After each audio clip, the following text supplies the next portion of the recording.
Morning po. Morning, ate.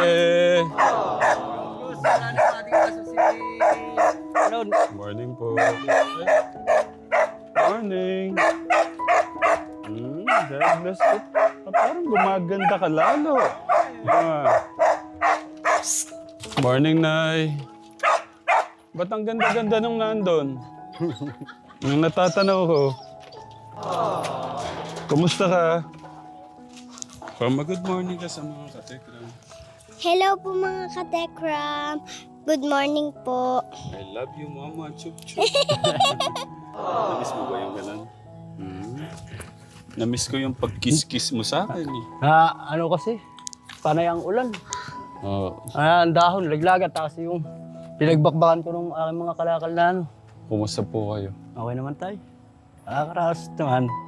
Galing daw po kayo sa ano eh. Saan po kayo galing? Sa... Sa asuhan po, marami po akong hinahawat na tabla yung gagawin sahig do sa ano ni nanay. Gagawin kong pinakasahig ng kanyang mga aso. Okay. May nagatid po ng mga tabla. Ayun po ang gagawin sahig. Tapos, eto po, bagong kuha ko lang yan doon. Gawa ng ano, yung akin si Jasper, nilason eh. Opo. Nilason po.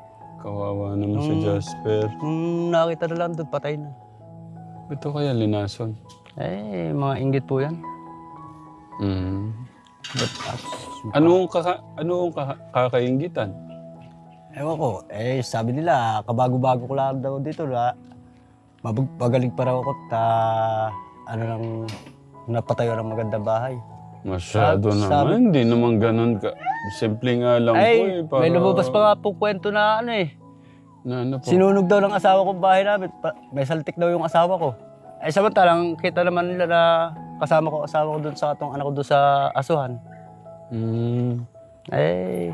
Sabi ko. Sinunog daw po. Ano po? Kala may problema sa ano? Ano po? Nay. Panginoon na lang po nakakaalam yan. Basta, ano lang sa Panginoon.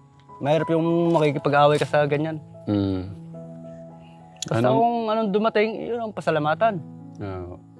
Nung umiyak po yan si Mama dahil doon umiyak na rin po ako eh. Nalaman mo yun na sabi, may saltek. Anong naramdaman mo nun? Para po akong hindi ko po alam kung anong mangyayari sa akin pag umiyak ako doon. Kaya sinabi ko na lang po kay Mama, Mama, yung mga ginagawa nila sa'yo, ang Diyos na ang nakakaalam nan. Okay. Ang matured naman ang isip ng bata na to. Paniguradong namimiss ka ni Ate Michelle Japina niya. Mag-hello ka kay Tita Michelle. Hello Ate po, Michelle. Tita Michelle. Good morning po. Hello, Bless! Yung ganun tignan nyo na kung isip parang ano lang yan, parang wala lang, hindi niya naman iintindihin yung ganun eh. Pero nakita ko yung ano niya para siyang luluha. Ipasa Diyos na lang siya. Ganyan lang buhay. Papa, ang init-init, nakabonik ka pa. Marami pa akong bubuhatin, anak. Anong tignan mo kumain ng papa mo? Kasi grabe yan, dumi-dumi. Sipag-sipag ng papa mo. Bukas kasi may ano po ako. Nag-ano po ako doon sa may Maramo. Doon naman po ako napasok, nagtutour guide. Anong gusto mo sabihin kay Papa pagod na pagod? Pampalakas ng ano, katawan ni Papa. Wow! Ganun. Para mas lumakas siya. Tignan mo si Papa, gusto mo pampalakas sabihin. Di ba po ang pampalakas dyan, kumain ng kumain? Ayun nga, ano ba naman yan? Teka lang. Oo nga naman. Hindi, siyempre may mga mensahe tayong pampalakas ng loob, di ba? Di ba, pagka umaga, nagpe-pray ka. Lord, salamat po sa mga sa nga umagang pala. ito, di ba? Tinuturo ko sa inyo. Tumahimik ka muna. Opo. Dapat po, ipag-pray na lang po natin siya para lalong lumakas at sumigla ang kanyang buhay. Sige, pag-pray mo muna. Aming Diyos na banal, sana po itong ama ko na ito ay ingatan niyo po siya at sa mama din po, ingatan niyo po siya dito sa gawain niya sa bahay at sa papa din po. Ingatan niyo rin po siya sa kanyang gawain sa trabaho at sana din po, ako din po, ingatan niyo rin po ako sa school ko. Sana po doon sa mga gawain namin ay ingatan niyo rin po lahat kami sa buong mundo na ito. Sana po itong mga darating ng mga bagyo, pigilin niyo po sila. In Jesus' name we pray. Amen. Wala na. Ikaw na talaga. Sana lahat ng mga kabataan ganyan yung ka-matured yung pag-iisip. Eh, no? Yan naman po. Good job, ate. High five. High five. High five, ate. Siyempre, ganyan din si, ate, pagka, Yan po diba? yung taga, Apo, dito na lang bago po. matulog, bago kumain. Lagi po yun. Sa lakas so, yung buhos ng ulan, no? Opo, yung, po. Yung talamsik ng tubig, Kaya po- katekra mo. Nilagyan ko na muna po pasamantala ng plywood sa yung Dito, katekra mo. Dito, ito kagad nakita ko kanina. Yung ng tubig, yung volume ng tubig, yung buhos niya, gumagano. Dapat pala masimentohan siya hanggang dito, no? Para pagka yung naanuan, hindi umaano yung putik ko. Yun lang. Nakakatuwa lang. Doon ako natuwa yun. Nagtanim na si tatay doon ng mga gulay. Po, may mga kamote dyan. Saka dito po, ang dami, malalaki na. Yung ano po dyan? Kamote rin po kahoy. Oh, masarap. Kamuting kahoy. Opo. Ito, ano po to? Ay, halaman po, ang okra talagang payat po ang lupa eh. Payat po talaga may lupa. tanim palang okra. Opo. Ito po yung bago ngayon, yung mga yun doon yung Eto po, meron po ako ditong, kamote, tapos okra. eto po yung bagong kuha ko sa, hiningi ko doon sa kasama ko sa Ano po yan? Eto po yung mulberry. Eto po yan, may bunga. Mulberry. Yan po, may bunga na siya. Ang galing oh. Opo, katatanim ko lang po yan. Bugang na kagad. Opo.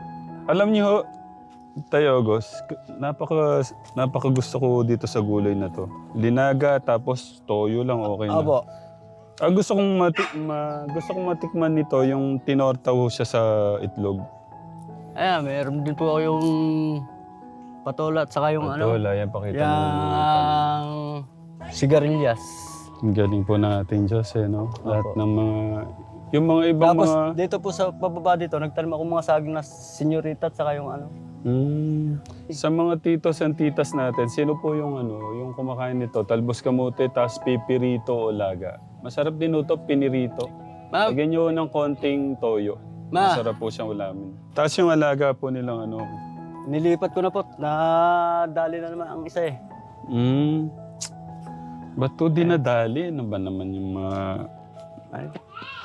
Na sa lambutong yero. Bumigay na rin. Sige po, ayusin nyo. Baka makawala po sila. Hindi naman po natin na. Yan na lang po sila. Opo. Ito po yung nakatan po ito. Mga bagong tanim po yan. Tapos yung mga senyorita, mga eto, kalbasa, katatanim ko lang. Kaya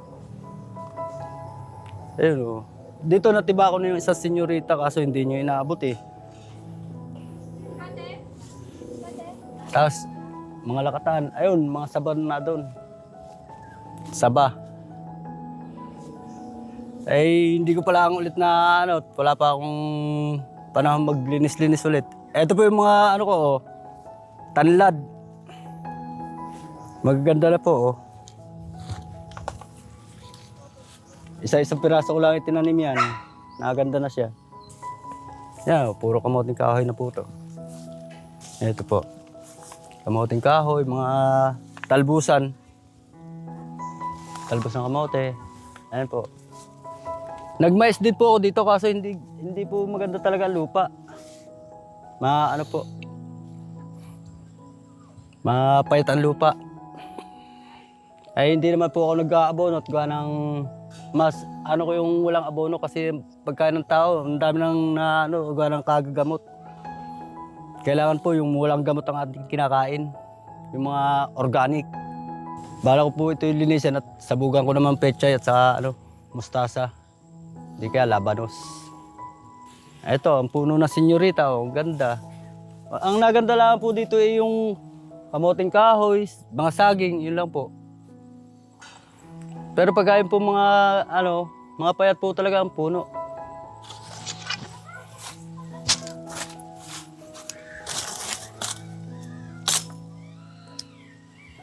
Ito, patani, hindi pa nabunga. Patani po ito. Para ang bunga ng patani ay Mayo pa yata. Mayo pa ang bunga yata ng patani, ano? Mayo.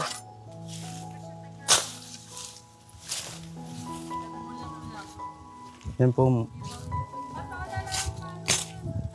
Patola. Yan.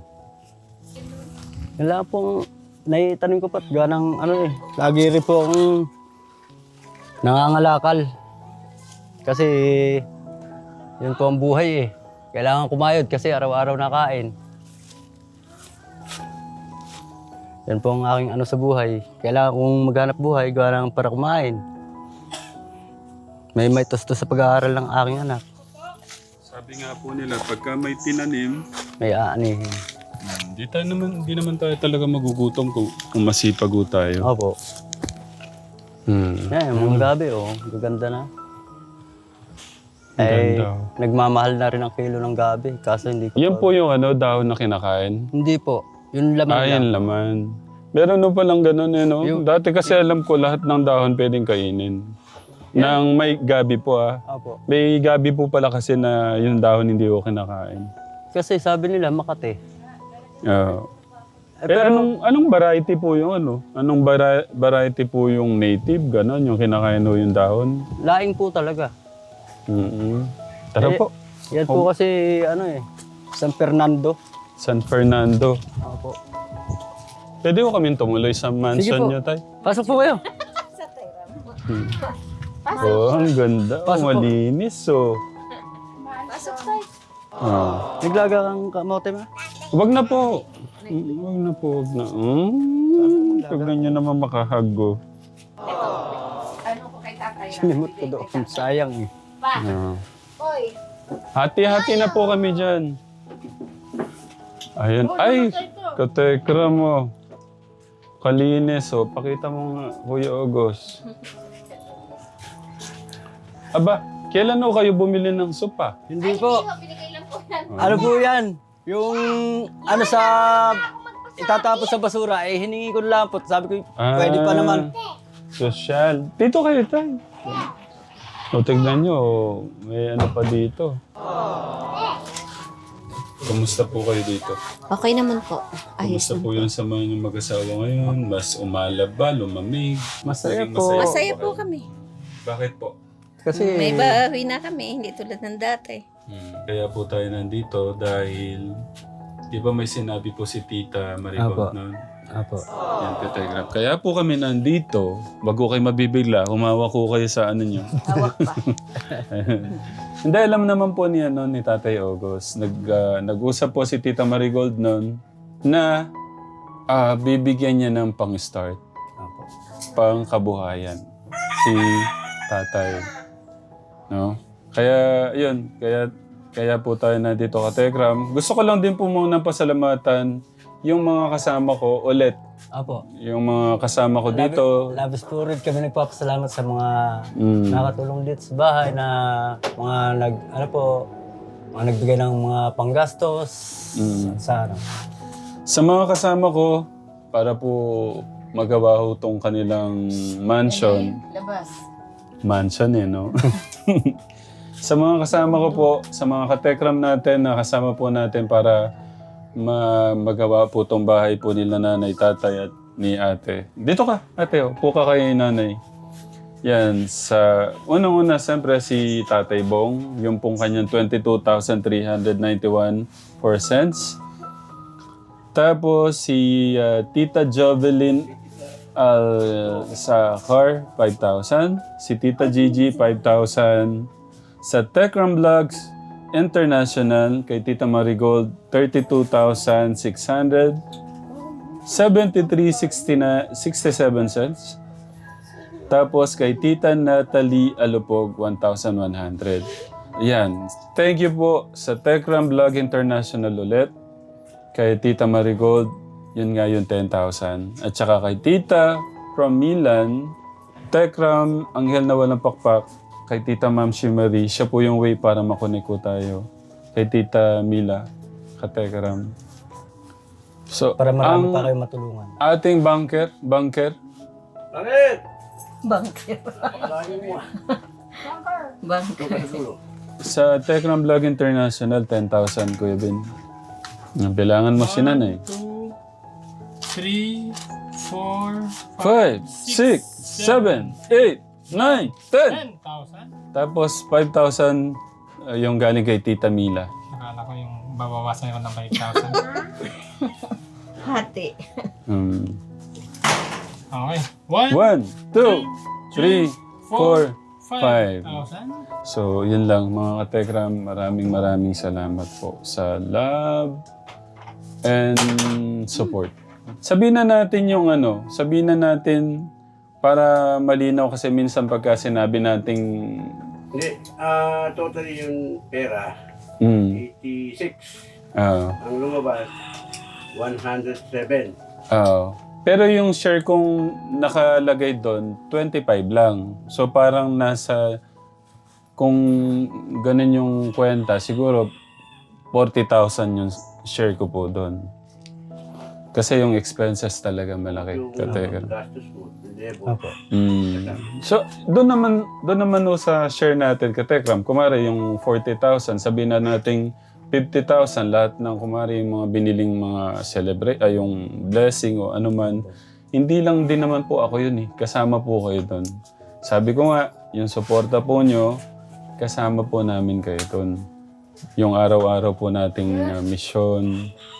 At dahil po sa suporta po nyo, yung panonood po nyo, ituring nyo pong tulong sa mga kababayan po natin. Tatay August, sana yung mapalago nyo yung pera na yan. Opo. Gawin nyo, pagbalik namin, dapat 30,000 na yan. Tapos pagbalik namin ulit, pwedeng 60,000 na. Ha? Pero sa ganong kalakal, bless ka na pagka yung araw-araw na pangkain mo, pangbaon ni nakukuha mo na. Pero ganun pa man, napakalaking blessing po niyan. Opo. Napakalaking pagkakataon niyan na ibinigay yun ng ating Diyos sa inyo. Kaya pagyamanin nyo, paluguin nyo. Wag maluho, wag nyong pambababae, pangsusugal. Lahat sinabi na, no? Yun lang, Katekram. Maraming salamat. Maraming po salamat. Sa love and support. Hindi ko kayo natanong kanina. Ano pong na-feel nyo nung sinabihan po kayong ganun? Masakit po. Di ba ang sakit? Pagka yung... Tignan mo yung gano'n. Ayaw ni God yun yung nakakasakitan damdamin. Kaya wag tayong pilitin nating maging mabuti araw-araw para wala tayong nasasaktan. Kasi pag sinaktan mo yung isang tao o yung kapwa mo, parang si God na rin yung sinaktan mo nun eh. Siyempre ma-hurt siya eh. Mari yung tatay natin, nakita yung anak niya nag-aaway. Sinong nasasaktan? Tatay, si God. Pero anong na-feel nyo? Masakit po. Iniyak ko na lang po. Tapos... Sinabihan daw siya baliw eh. Bagong babae doon, sinunog yung bangon. Ay... Nung nalaman nyo nun, susugurin nyo sana? Ay, hindi ho. Umiyak lang po ako. Inano nyo na lang po. Sa- Sabi ko nga sa kanya, tawanan na lang niya, ipagpasa Diyos na lang niya. Huwag na siya kasi wala namang mangyayari kung iisipin niya lang iisipin yun eh. Ay, paano ba yan? Nabutan ko pa kayo ng sabi kasi ni tatay kanina kasi may parang inggit. Yun yung mahirap yung may inggit. Dapat maging masaya tayo sa mga magandang nangyayari sa mga kapwa natin. Alam niyo kung bakit may mga magandang blessing na dumarating sa atin? Kasi alam ni God yung laman ng puso natin. At alam niya kung ano yung ibibigay niya na nararapat para sa atin. Kasi kung iyaano natin, puro hatred, puro sama ng loob, inggit, paano kayo bibless? Kung ano po yung ginawa natin, yun po yung parang kabayaran. Kung maganda yung ginawa natin, maganda po yung ipapalit ni God. Kung masama po yung gagawin natin, masama din po yung... Opo. Kung ano po yung itinanim, Yun ang ani. aanihin. Totoo po yun. Basta pagka may ganon, pag-pray nyo na lang. Opo. Ipasa Diyos nyo na lang po lahat. Kaya po may magandang nangyayari sa inyo kasi alam po ng ating Diyos yung laman ng puso niyo. Salamat po na marami sa mga katekram natin na marami sila natutulungan. At sana ipagpalain pa kayo ng Panginoon at nang marami pa lalo kayo matulungan. Yan lang po ang aking papasalamat sa inyo sa mga nagtulong sa amin sa paggawa nitong bahay. Yan po. Sa mga nagbigay po nitong pampuhunan, Tekram Vlog International, kay Tita Marigold. marami po salamat at makapagsimula na po ako kahit paano ay utay-utayin ko naman pong palaguin ito. Hindi po ito kayo masisira sa akin. Pagyayamanin at palalaguin. Apo. Paano? Ano na ho tayo doon? Nay? Sige po, akin. Apo.